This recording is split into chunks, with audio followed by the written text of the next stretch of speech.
Comment avoir ses 1000 premiers abonnés sur YouTube? Sur cette chaîne, j'ai plus de 100 000 abonnés. Et tu sais quoi? Atteindre les 100 000 abonnés a été beaucoup plus facile qu'atteindre les 10 000. Et atteindre les 10 000 a été beaucoup plus facile qu'atteindre les 1000 premiers abonnés. Ça peut paraître fou comme ça, mais le plus difficile, c'est le début. C'est là que chaque abonné compte et qu'il faut aller les chercher à la sueur de son front. Ensuite, la croissance est exponentielle et plusieurs de tes vidéos te rapportent des vues et des abonnés chaque jour. Alors ce qui est marrant, c'est que j'ai lancé une deuxième chaîne YouTube et du coup, je suis de nouveau confronté à revivre le début, la quête des 1000 premiers abonnés. Et c'est une quête qui me fait beaucoup moins peur à affronter que la première fois. Parce que maintenant, j'ai une méthode. Et dans cette vidéo, je vais te donner ma méthode en 5 étapes pour faire décoller sa chaîne YouTube en partant de zéro. C'est la méthode que j'ai appliquée sur cette chaîne et aussi celle que je suis en train d'appliquer sur ma deuxième chaîne pour qu'elle atteigne les 1000 abonnés. D'ailleurs, je te montrerai aussi sur mon écran les chiffres et les résultats de cette deuxième chaîne. Allez, on commence tout de suite, c'est parti.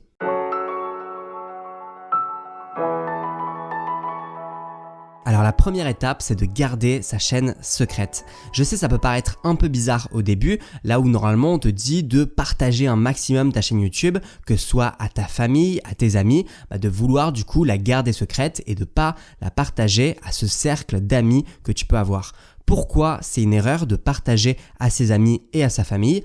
Tout simplement parce que si tu fais ça, tu vas avoir des gens qui vont pas être intéressés par ta chaîne, qui vont pas être intéressés par ce que tu racontes sur ta chaîne YouTube et qui vont juste être là parce qu'ils voulaient te faire plaisir. Et c'est bien sympa de vouloir te faire plaisir, mais le problème c'est que quand tu vas sortir une vidéo, ils vont pas la regarder ou alors ils vont regarder juste une toute petite durée de la vidéo, peut-être 1 minute sur les 10 minutes de tes vidéos. Et ça va te flinguer tes statistiques YouTube, ça va te flinguer ta durée de visionnage et ton taux de clic. Et malheureusement, ce qui va arriver, c'est que YouTube va se dire cette chaîne elle n'intéresse pas parce que dès qu'il y a une vidéo qui sort, il y a des vues de mauvaise qualité qui restent pas longtemps sur la vidéo. Donc forcément, c'est que les vidéos de cette personne sont pas intéressantes et arrivent pas à garder l'attention des spectateurs. Malheureusement, je vois souvent cette erreur qui est vraiment une grave erreur parce que à vouloir passer rapidement de 0 à 50 voire même peut-être 100 abonnés, si tu arrives à avoir le cercle d'amis de tes amis, du coup tu casses ta croissance pour le futur et tu vas rester bloqué à un nombre d'abonnés qui est vraiment très bas. Donc vraiment, ne fais pas cette erreur et mon conseil, c'est de partager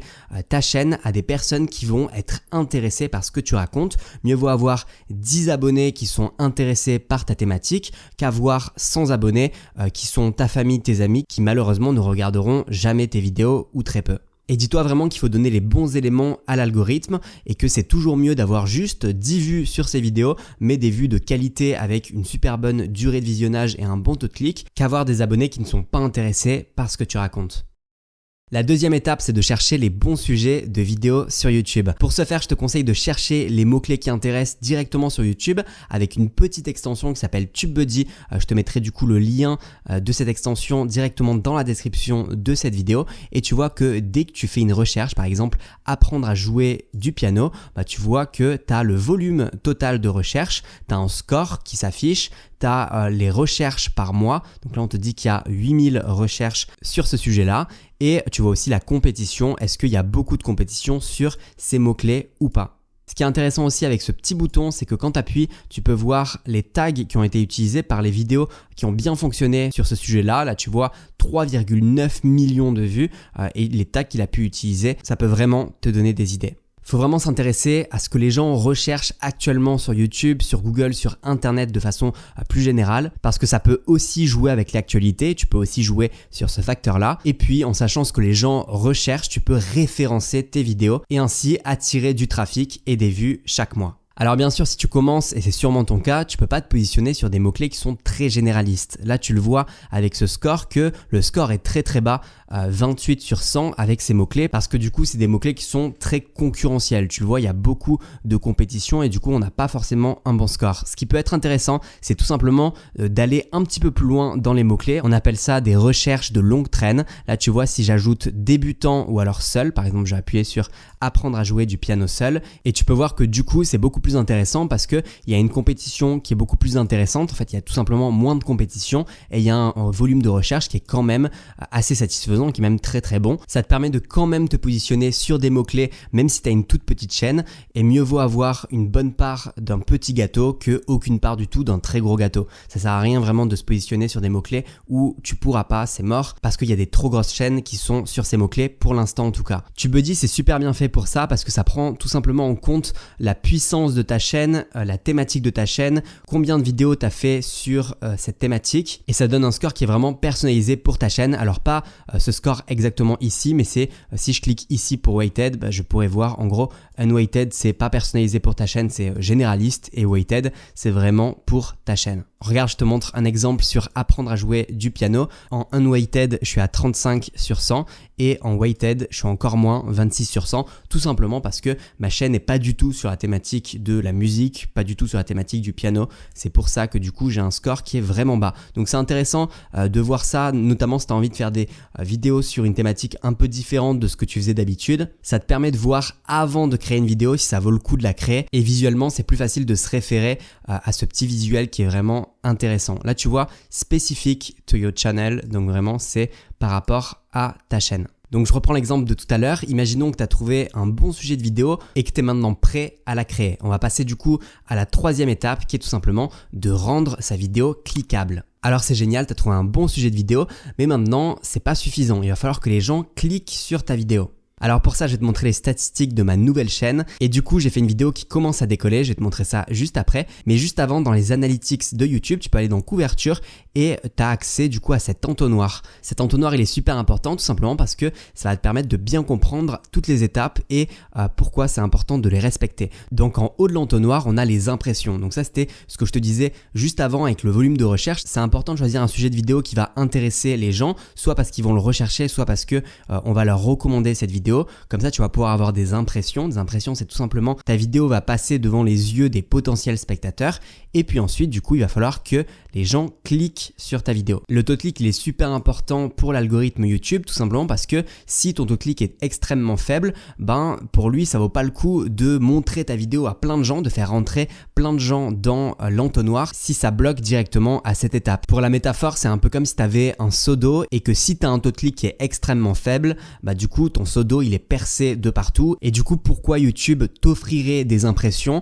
Là, du coup, dans la métaphore, les impressions, c'est l'eau. Pourquoi YouTube verserait beaucoup d'eau dans ton seau qui est percé? Donc le taux de clic extrêmement important. Moi, tu le vois sur cette vidéo qui est en train de décoller. Là, je te montre la courbe directement. Là, c'est vraiment en train de bien partir. On va voir si ça continue comme ça. Du coup, au niveau du taux de clic, je suis à 11,5%, ce qui est vraiment bien, notamment parce que la vidéo, elle a été montrée à plus de 6000 personnes.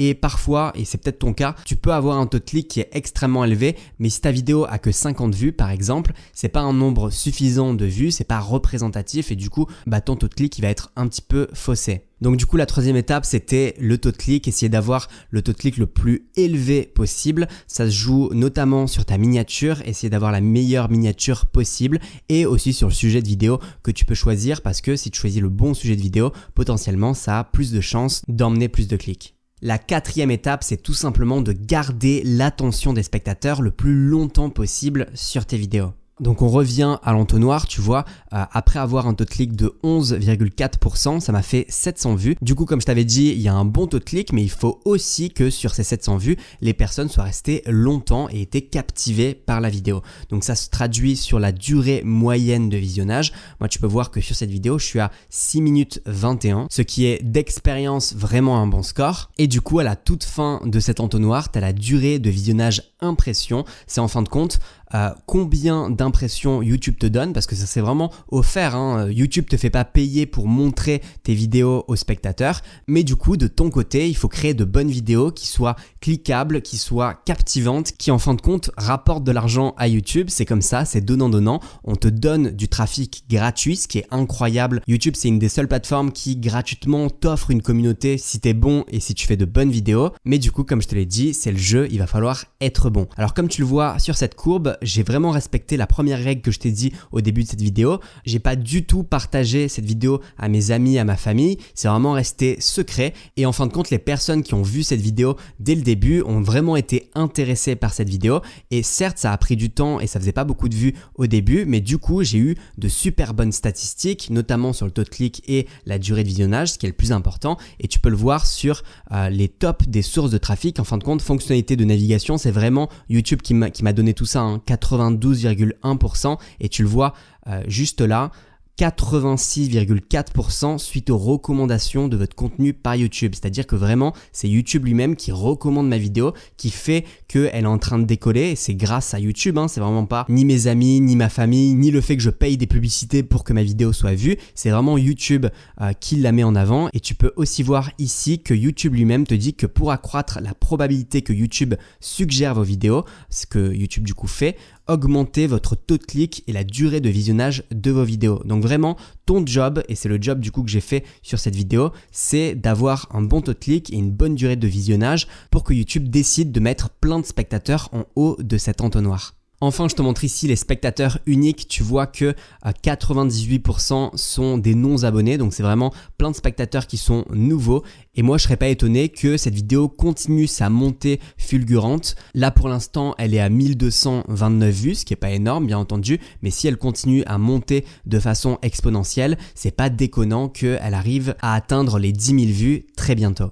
Et du coup, la dernière étape, c'est tout simplement d'être patient. Tu le vois sur cette courbe, au début, il y a vraiment eu pas beaucoup de vues, mais en fait, c'est pas grave d'avoir très peu de vues au début si tes statistiques sont bonnes. Mieux vaut avoir seulement quelques vues par jour au début, mais vraiment des vues qui sont intéressées par ce que tu racontes, des gens qui restent longtemps sur tes vidéos, qui sont captivés. Parce que si derrière tu montres à l'algorithme que tu as des bonnes statistiques et qu'il peut continuer à te faire confiance en te ramenant plus de spectateurs, ces quelques vues vont se transformer en quelques dizaines de vues par jour, puis ensuite en quelques centaines de vues par jour. Et puis bien entendu, tu connais la suite, c'est comme ça qu'on arrive à atteindre les 1000 abonnés.